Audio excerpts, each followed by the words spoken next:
저희는 지난 주일에 여호수아의 마지막 유언과가 같은 말씀 함께 나눴습니다. 여호수아는 이스라엘 백성을 세겜으로 불러 모아서 나는 나와 내 집은 오직 하나님만을 섬기겠다. 너희들은 어떻게 할 것이냐? 라고 물었습니다. 그리고 이스라엘 백성 또한 우리도 여호와만을 섬기겠습니다. 라고 세겜에서 약속을 했습니다. 사랑하는 성도 여러분, 지난 한 주간 여러분의 삶에서도 하나님만을 사랑하고 섬기셨습니까? 네, 어떻게 지내셨어요? 네, 우리가 지난 주일에 나누었던 것처럼 여호수아와 이스라엘은 그렇게 하나님만을 섬기기로 약속하고 결단했지만 여호수아와 그 장로들이 있을 때에는 그렇게 하나님을 섬겼지만 그 부모 세대들이 죽은 다음에는 하나님을 떠난 다른 세대가 되었다라는 것을 함께 나눴습니다. 이것은 우리 인간의 약속이, 우리 인간의 결단이 얼마나 연약한지를 보여주는 것입니다. 그래서 우리가 해야 할 일은 무엇입니까? 늘 하나님의 말씀을 가까이 하고 기도하며 성령의 도우심을 받아서 또 부지런히 다음 세대에게 하나님의 말씀을 가르치는 것입니다. 다시 한번 묻습니다. 지난 한 주간 우리의 삶 속에 하나님만을 사랑하고 하나님만을 섬기셨습니까? 만약 그러셨다면 계속해서 그렇게 더 하나님만을 사랑하고 섬기시길 바랍니다. 또 그렇지 못하셨더라도 이제부터라도 하나님만을 사랑하고 섬기겠노라고 다시금 결단하는 시간이 되길 바랍니다. 이것이 바로 성경이 전해주는 메시지입니다. 우리를 사랑하시는 하나님이 우리를 기다리고 계시다라는 것이죠. 하나님이 우리를 사랑하신다는 것. 그 사랑의 품으로 오늘도 다시 돌아가길 바랍니다. 오늘의 말씀 또한 우리 인간이 이 본문의 사사시대처럼 하나님을 떠나 내 생각대로 내 마음대로 살면서 죄 짓고 살아가는 우리를 구원하시는 하나님의 역사가 담긴 것이 바로 이 사사기의 내용입니다. 사사기의 말씀은 출애굽의 지도자인 모세가 죽고 그리고 가나안 땅을 정복하는 임무를 맡은 여호수아까지 죽은 다음에 마땅한 지도자가 없어서 백성들이 자기 뜻, 자기 마음대로 살아갔던 그러한 시대의 이야기인데요. 이 350년간의 이 사사기의 시대를 어두운 시기, 암흑기라고 부릅니다. 왜 이 시대를 어두운 시대라고 불렀을까요? 그것은 바로 이스라엘 백성들이 가나안 땅에 살면서 하나님을 사랑하고 하나님만을 섬겨야 했는데요. 이들은 하나님의 말씀에 불순종했어요. 무엇입니까? 가나안 땅에 살면서 다른 민족들과 섞여서 결혼하고 또 그들의 문화에 살면서 그들이 섬기는 우상을 섬기기 시작했습니다. 점점 하나님과 거리가 멀어지게 된 겁니다. 하나님과의 관계가 끊어지게 된 것이죠. 그러나 하나님은 이들을 그대로 두지 않으시고요. 사랑의 매를 드셨어요. 가나안 땅에 사는 사람들로 하여금 이스라엘 민족을 공격하게 하셨고 이스라엘 사람들은 그 고통 속에 살게 되었어요. 그러다가 고통의 힘에 겨워서 하나님께 부르짖고 하나님은 그 고통 소리를 들으시고 사사들을 세우셔서 이스라엘 백성들을 구원하셨습니다. 사사기는 이러한 악순한 서클 오브 에빌, 악한 죄를 짓고 또 죄를 짓고 사는 악순환의 이야기이기도 한데요. 그러나 이 사사기는 이 악순환에서 끝나지 않습니다. 하나님은 여전히 그들을 기다리시고 사랑의 품으로 안으시고 하나님의 은혜를 베푸시는 거죠. 바로 은혜의 순환, 서클 오브 그레이스. 하나님께서는 이 사사기의 역사를 통해서 우리에게 들려주시는 음성은요. 여전히 나는 너를 사랑한다. 내가 너를 버리지 않는다. 라는 그 음성을 우리에게도 들려주시는 것입니다. 다음 주까지 사사기의 본문을 다루게 되는데요. 오늘은 여성 사사인 드보라에 대한 이야기를 함께 나눕니다. 사사, 이 말은요, 히브리어로 쇼페팀이라는 것인데 중재하는 자, 재판하는 사람, 그래서 영어로는 저지, 재판관이라는 뜻을 가지고 있습니다. 하나님은 이 사사 드보라를 통해서 이스라엘을 구원하셨어요. 하나님을 떠난 그 시대와 상황 속에서 하나님은 그녀를 어떻게 사용했는지 우리가 함께 나누고요. 오늘 우리 이 시대를 살아가는 저와 여러분에게 또한 이 드보라를 통해서 우리에게 들려주시는 하나님의 음성에 귀 기울일 수 있기를 바랍니다. 첫 번째, 이 여성 사사인 드보라의 사역 가운데 하나님의 말씀하시는 것은 하나님의 말씀으로 돌아가라 라는 것입니다. 드보라가 어떤 상황에서 어떤 사역을 했는지 그것을 한번 살펴보면은 하나님께로 돌아가라, 말씀으로 돌아가라 하는 것이 무슨 말인지 이해할 수가 있습니다. 1절의 말씀을 보시면은 어떤 상황 가운데 드보라가 사사가 되었는지를 알 수가 있습니다. 1절을 보면 에훗이 죽으니 이스라엘 자손이 또 여호와의 목전에 악을 행했다라고 기록합니다. 에훗은 이스라엘 사사였는데 모압이 이스라엘을 괴롭혔어요. 그런데 이 에훗은 모압 왕 에글론을 죽였고 더 이상 모압이 이스라엘을 괴롭히지 않았습니다. 그런데 이 에훗이 다스릴 때는 그렇게 평안하게 지냈는데 죽으니 또 어려움이 찾아온 것입니다. 이번에는 이스라엘을 괴롭혔던 민족은 하솔 지역의 가나안 왕 야빈이 이스라엘을 괴롭히기 시작한 것입니다. 지도를 한번 보시면은 하솔 지역이 어디 있는지 살펴보도록 하겠습니다. 하솔은 이스라엘 전체 지도 가운데서 아래에 사해가 있고요. 사해를 연결하는 요단강을 쭉 따라 올라가면 갈릴리가 나오고 있고요. 그 위에 하솔 지역이 있어요. 그래서 이 하솔의 야빈 왕이 철병고 900대를 가지고서 이스라엘을 공격하고 괴롭힙니다. 드보라는 이 아래 사해 서편에 있는 드보라가 있었는데 하솔과 전쟁이 일어난 곳은 요 기손강가에 있는 이 지역에서 전쟁이 일어났습니다. 그런데 이 하솔은요 예전에 가나안 민족들이 살고 있었던 동네였어요. 여호수아 11장 13절을 보면은 여호수아는 이 하솔 지역을 공격은 했지만 산 위의 성읍들은 불사르지 않았다라는 기록이 나오고 있습니다. 이것은 여호수아 시대가 완전하게 이스라엘이 가나안 땅을 점령하지 못했다라는 것입니다. 그래서 약 200년이 지난 이 드보라 시대에 하솔 지역에 강력한 나라가 일어났습니다. 완전히 없애버리지 않았기 때문에 이 뒤에 이 어려운 일을 당하게 된 것이죠. 그래서 이 군대가 얼마나 강했는지 본문 3절을 보면은 이 야빈 왕에게는 철병거 900대가 있었다. 그래서 20년 동안 이스라엘 자손을 매우 힘들게 했다라고 말하고 있습니다. 이 철병거라는 것은 오늘날 무엇입니까? 탱크와도 같은 거죠. 모든 사람들이 걸어서 또는 귀한 말을 타고 다니지만 이 야빈 왕에게는 철병거, 탱크가 900대나 있었으니 이스라엘 백성들은요 도망치기 바빴던 것입니다. 하나님께서 약속의 땅으로 이스라엘 백성들을 인도해 주셨는데 왜 이런 일이 일어났습니까? 왜 가나안 왕 야빈 앞에서 무릎을 꿇을 수밖에 없는 고통스러운 시간을 보낼 수밖에 없었습니까? 그 이유는 가나안 땅을 완전히 정복하라는 하나님의 말씀에 순종하기 못했기 때문입니다. 그리고 가나안 사람들이 섬기고 있는 우상을 섬겼기 때문입니다. 다음 지도를 두 개를 보시면요, 가나안 사람들이 섬기고 있었던 또 땅과 이스라엘 나라를 볼 수가 있습니다. 이 사진 말고 다른 사진 하나, 지도를 먼저 보여주시겠습니까? 이스라엘 땅인데, 네, 다음 사진 보여주시겠어요?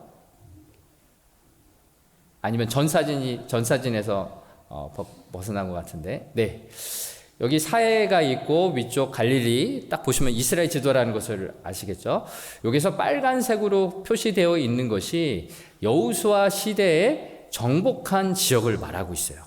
그러니까 요 가운데 지역이에요. 요단 동편과 서편의 가운데 지방만 점령을 했지 그 옆에 위에 있는 이 초록색 그린 색깔에 있는 것은 점령하지 못해서 여전히 이쪽 지에서는 블레셋과 가나안 사람들이 이스라엘 백성을 피해서 도망간 지역입니다. 그런데 다음 지도를 보시면요, 아까 전에 보였던 지도를 보시면은 이 사해와 요단강 올라가서 갈릴리 지역을 중심으로 12지파가 이 색깔로 표시된 이 지파가 곳곳에 살고 있었어요. 즉 북쪽과 이 서쪽의 지중해 지역에까지 살고 있었다는 거죠. 이것이 무엇을 이야기하냐면은 이쪽과 북쪽에 살고 있었던 가나안 민족과 혼합되어서 살고 있었다. 그들과 결혼하고 그들이 섬기는 우상들의 문화 가운데 여전히 살고 있었다라는 것을 볼 수가 있습니다. 이렇게 가나안 사람들과 어울려 살면서 어떻게 지냈겠습니까? 그들과 같이 살았던 거죠. 하나님과 맺은 약속도 잊어버리고 가나안 사람들이 섬기는 우상을 숭배하며 하나님을 떠난 삶이 되었던 것이에요. 결국 하나님과 관계가 끊어진 것이죠. 관계가 실패한 것이에요. 그래서 오늘 이 드보라의 시대적 배경은요, 가나안의 야빈 왕의 철병거 900대 때문에 이스라엘 사람들이 힘들어한 것이 아니라 1절 하반절에 나온 것처럼 이스라엘 자손이 또 여호와 앞에 악을 행하매 라는 것입니다. 하나님 앞에서 악을 행했기 때문에 가나안 땅에서 그토록 괴로운 시간들을 보낼 수밖에 없었다라는 것입니다. 이러한 상황 가운데서 드보라는 어떤 사역을 했을까요? 보통 사사하면은 여러분 어떤 것이 생각납니까? 기드온이나 삼손과 같은 힘이 센 장수. 그래서 이스라엘 괴롭히는 이방 민족들을 죽이는 그런 힘센 사람, 전쟁을 잘하는 사람이 생각나지 않습니까? 그래서 이 드보라 시대에 가나안 왕 야빈의 철병거 900대를 무찌를 만한 힘센 사람이 필요하지 않겠습니까? 또는 이 탱크를 격추할 수 있는 그런 미사일, 드론과 같은 무기가 필요하지 않겠습니까? 그런데 하나님의 방법은 그렇지가 않았어요. 우리 생각과 다른 것이죠. 드보라를 한번 생각해 보십시오. 어떤 사람일까요? 우리 교회 선교회에도 드보라는 이름이 있고 주위에 또 드보라는 영어 이름을 가지신 분도 많이 있을 거예요. 그분들이 싸움을 잘하는 여성들입니까? 아니죠. 드보라는 그렇지 않습니다. 인간적으로 볼 때 전쟁에 나가서 싸울 만한 그런 사람이 아니었어요. 본문 4절과 5절을 보면은 드보라가 어떤 사람인지 기록을 하고 있어요. 4절을 보면 랍비돔의 아내이다 라고 말합니다. 이것은요, 평범한 한 여성이다 라는 것을 이야기해요. 그리고 여선지자였다. 그리고 여선지자인데 이스라엘 사사가 되었다라고 기록하고 있습니다. 선지자는 어떤 역할을 합니까?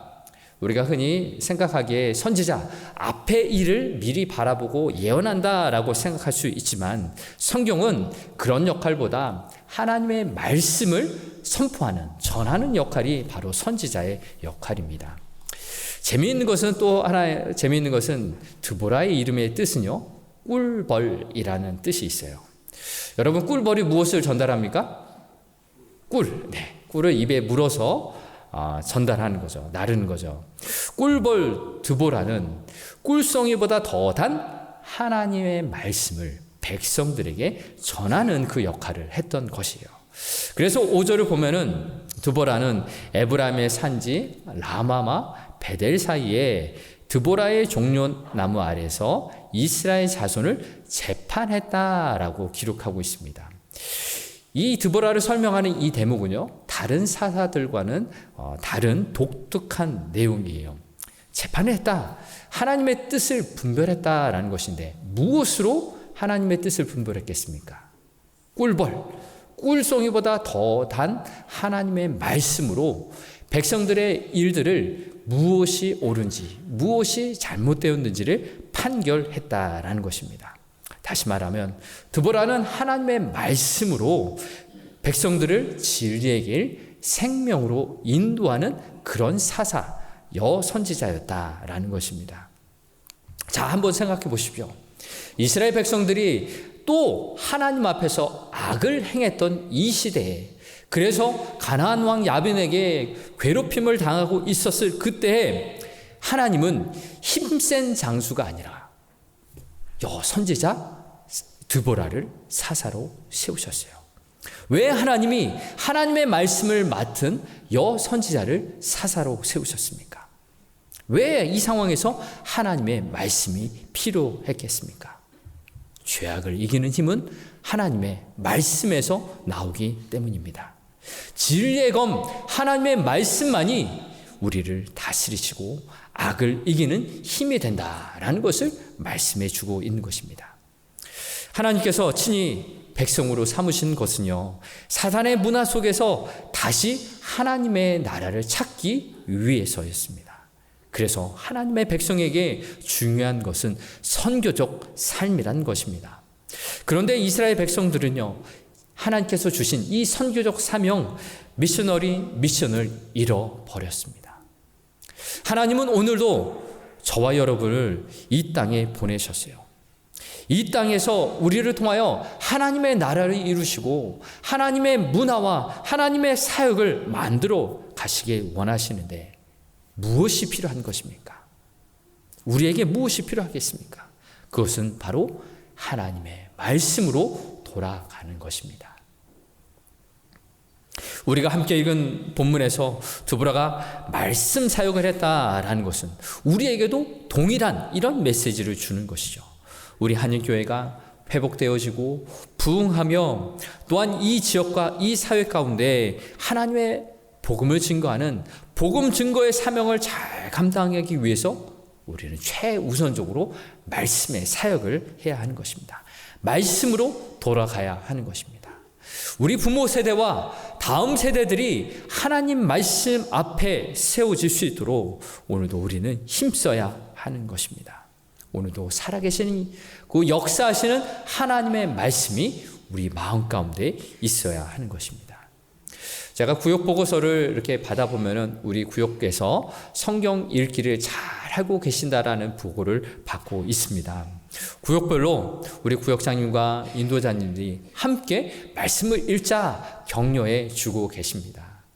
아직 성경을 이렇게 틈틈이 매일매일 꾸준히 못 보고 계시는 분들이 계시다면은 함께 읽을 수 있기를 바랍니다. 이렇게 옆에 분에 함께 말해 보시겠습니까? 성경 읽고 계십니까? 네, 성경 읽고 계십니까? 네. 다시 한번 또 말씀해 주시죠. 함께 읽읍시다. 네, 함께 읽읍시다. 성경 읽는 것은 뭐 특별한 프로그램이 필요 없습니다. 매일매일 정해진 시간과 장소에서 분량을 읽으면 되는 겁니다. 그런데 혼자 읽으면은 뒤처지고 또 중단되고 하기 쉽기 때문에 옆에 분과 함께 구역에서 또 우리 중고등부 학생들끼리 청년부 학생들 회원들끼리 같이 읽으시면서 하나님의 말씀을 읽자 권면해 주세요. 나도 같이 읽고 너도 읽자라는 것이죠. 드보라의 이 말씀 사역처럼 우리가 하나님 말씀 앞으로 돌아갈 때 하나님께서는 이들에게 승리를 허락해 주신 것처럼 우리에게 승리를 허락해 주실 줄 믿습니다. 두 번째, 드보라의 사역을 통해서 우리에게 주시는 또 메시지는요, 믿음의 동역자를 세우라라는 것입니다. 본문 6절과 7절의 말씀을 보면요, 드보라는 말씀 사역과 더불어 믿음의 사람 바락을 세우고 있어요. 드보라는 사람을 보내어서 아비노함의 아들 바락을 갈릴리 게데스에서 부릅니다. 그리고 그에게 이렇게 말합니다. 이스라엘 하나님 여호와께서 이같이 명령하지 아니하셨느냐? 너는 납달리 자손과 스불론 자손 10,000명을 거느리고 다볼 산으로 가라. 내가 야빈의 군대 장관 시스라와 그의 병거들과 그의 무리를 기손 강으로 이끌어 내게 이르게 하고 그를 내 손에 넘겨주리라. 아멘. 드보라는 믿음의 사람, 믿음의 친구 바락을 불렀어요. 그리고 하나님의 말씀을 전했습니다. 사실 이 가나안 왕 야빈의 철병거 900대 앞에 담대하게 싸울 사람이 없었어요. 아무도 용기가 나지 않았어요. 그런데 하나님의 말씀을 맡은 선지자 사사인 드보라가 바락을 불러 하나님의 말씀을 전한 것이죠. 그를 너의 손에 넘겨주리라. 이런 말씀 많이 들어보지 않았습니까? 우리가 함께 나눴던 여호수아에게도 이런 말씀을 하셨던 것이죠. 여리고성을 이스라엘 손에 붙이셨다. 라는 말씀 동일합니다. 우리가 무엇을 할 때 또한 사람을 세울 때 가장 중요한 것은요, 하나님의 말씀을 전하는 것입니다. 하나님의 말씀이 우리의 마음속에 들어가게 되면요, 믿음이 생기고요, 구원의 확신이 생기고요, 우리가 무엇을 해야 할지 하나님의 말씀이 가르쳐 주십니다. 바로 이것이 하나님의 말씀의 능력입니다. 오늘 저와 여러분에게도 하나님의 말씀이 충만하길 바랍니다. 드보라는 그런데 전쟁을 직접 치르지 않아요. 대신 바락이라고 하는 장군을 불러서 전쟁을 치르도록 해요. 리더십을 가진 많은 대단들의 사람들이 자신이 주도권을 가지려고 합니다. 그런데 드보라는 자신의 리더십을 바락과 함께 공유하며 바락의 용기를 돋우며 함께 돕는 자로 세우고 있습니다. 이러한 면에서 이 시대에 저와 여러분은, 또 우리 교회는 영적 지도자를, 믿음의 사람들을 세운 일이 절실히 필요합니다.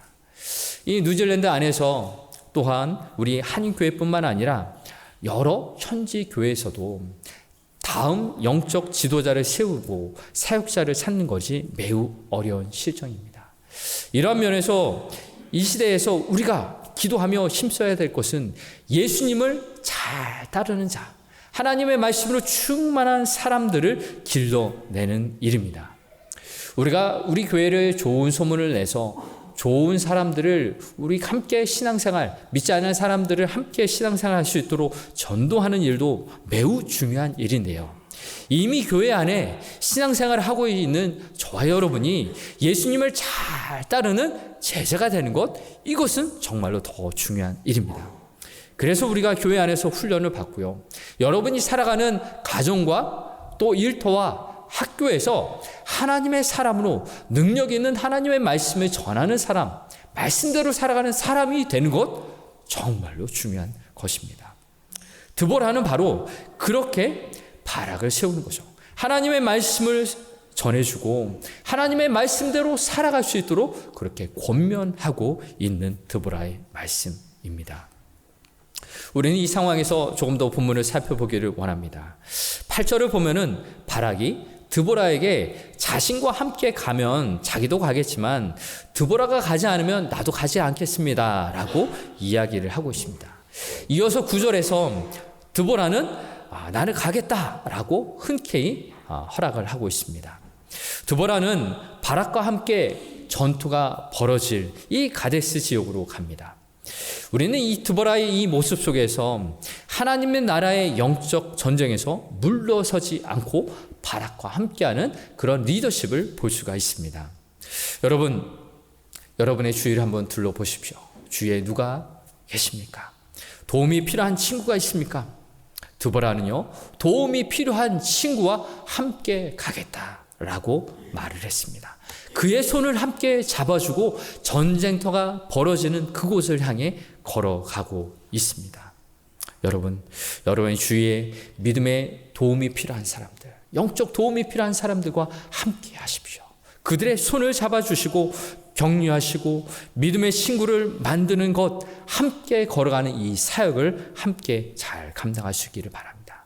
그래서 힘든 일이 있고 어려운 일이 있더라도 하나님의 말씀으로 격려하며 함께 기도하며 함께 찬송할 수 있기를 바랍니다. 우리와 함께 하시는 하나님을 바라볼 때 약속의 말씀이 이루어질 줄 믿습니다. 이제 바락의 입장에서 한번 살펴보겠습니다. 바락은요, 드보라가 함께 가지 않으면 가지 않겠다라고 말합니다. 아마 겁이 나서 두려워서 그랬을지도 모르겠어요. 그런데 분명한 것은 바락은 드보라와 같이 말씀의 확신이 가득 찬 자, 하나님의 말씀이 함께한 사람이 필요했던 것이에요.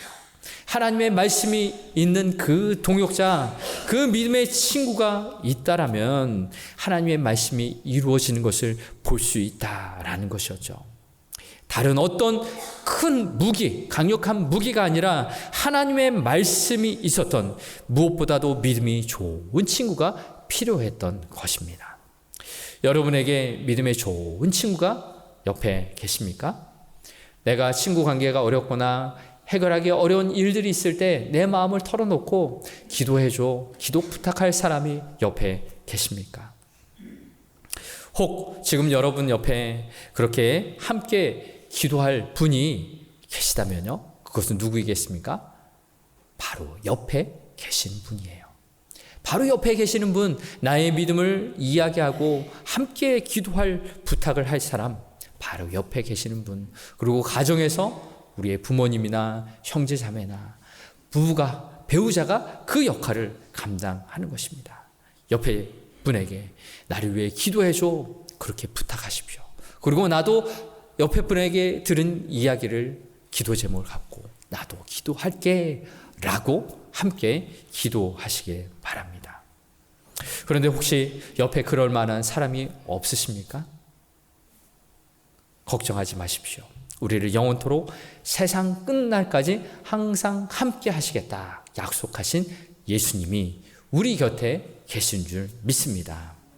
우리 곁에 항상 계신 예수님께 우리의 모든 것을 말할 수가 있어요. 우리의 아픔도 슬픔도 어려운 모든 일들을 대화할 수 있는 거죠. 바로 기도의 자리입니다. 교회에 오셔서 기도하실 수도 있고요, 집에서 또 일터에서, 학교에서, 어디에서든 항상 함께 하시는 예수님께 기도할 수 있습니다. 이 영적 기도의 특권을 누릴 수 있기를 바랍니다. 기도를 통하여 내가 먼저 믿음의 사람이 되고 너 옆에 있는 사람들을 위해 기도해 줄 수 있고 말씀으로 격려할 수 있는 그런 믿음의 사람이 되어서 영적 전쟁에서 승리하시기를 주의 이름으로 축복합니다. 이제 말씀을 마무리하려고 합니다. 하나님의 약속의 말씀을 믿고 순종한 이들에게는 승리가 있습니다. 가나안 왕 야빈의 철병거 900대는 하나님의 말씀대로 이스라엘 손에 넘어갔습니다. 마지막 지도를 함께 보시면요, 이들이 전쟁이 벌어졌던 곳입니다. 위쪽에 갈릴리가 있고 남쪽에 사해가 있습니다. 이곳은 기손강이라고 표시된 곳인데요, 기손강가에 시스라의 철병거 900대가 모였습니다. 이 기손강이라는 곳은 이스라엘 지역의 독특한 특징인 와디, 건천, 메마른 강이에요. 그래서 평상시에는 평지와도 같은데 우기철에만 강물이 불어납니다. 그런데 이때 이 시스라의 군대가 이곳에서 진을 치고 있었고 바로 앞에 다볼산에 이스라엘 백성들이 모여 있었습니다. 이 다볼산에서 출발한 이스라엘 군대가 침공을 했을 때 이 귀송강에 모여 있었던 이 철병거는 하나님께서 내리신 비 때문에 진흙밭에서 이 철병거는 꼼짝달싹을 하지 못하게 되죠. 결국 하나님께서 말씀하신 대로 이 철병거 900대를 가진 이 시스라의 군대는 이곳에서 멸망을 하게 되고 시스라는 도망가서 야엘, 헤벨의 아내에게 죽임을 당하게 됩니다. 이것이 하나님께서 이스라엘 자손들에게 약속하여 주신 승리였습니다. 자랑하던 철병거는 아무런 힘도 쓰지 못했고 하나님은 이스라엘에게 승리를 전해 주신 것입니다. 하나님은 저와 여러분을 이 땅에 보내셨어요. 그리고 이 땅에서 믿음으로 승리하기를 원하십니다. 가나안 땅에 살았던 이스라엘 백성도 하나님의 말씀대로 살아가고 믿음의 사람을 통해서 그렇게 승리하기를 하나님께서 원하셨던 것입니다. 오늘 마지막 이렇게 마무리하면서 꼭 기억해야 될 것이 있습니다. 여러분 삶에 살아갈 때 우리의 인생의 주인이 내가 아니라 그 누구도 아니라 하나님이시라는 것입니다. 오늘 본문의 승리의 주인공은 누구였습니까? 드보라도 바락도 아니라 하나님이 저들의 인생의 주인이셨던 것처럼 우리 인생 가운데 우리는 승리하고 싶어서 이것도 하고 싶고 저것도 하고 싶지만 하나님께서는요 우리에게 말씀하십니다. 말씀 앞으로 돌아가라. 말씀에 집중하라 라고 말씀하십니다.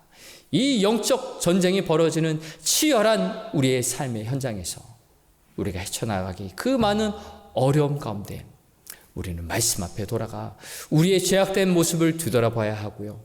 회개해야 하고요. 하나님이 원하시는 삶을 살기 위해서 말씀 앞에 엎드려야 하는 것입니다. 또한 믿음의 사람들, 믿음의 동역자, 친구들, 옆에 계신 분들과 손을 맞잡고 우리에게 맡겨주신 삶을 살아갈 수 있도록 말씀으로 격려하고 기도하고 하나님 앞에 나아갈 수 있기를 바랍니다. 그럴 때 우리의 모습 가운데 하나님이 이 땅에 이루고자 하는 그 선교적 사명을 잘 감당하여 하나님 앞에 영광 돌리는 저와 여러분이 되길 주님의 이름으로 축복합니다.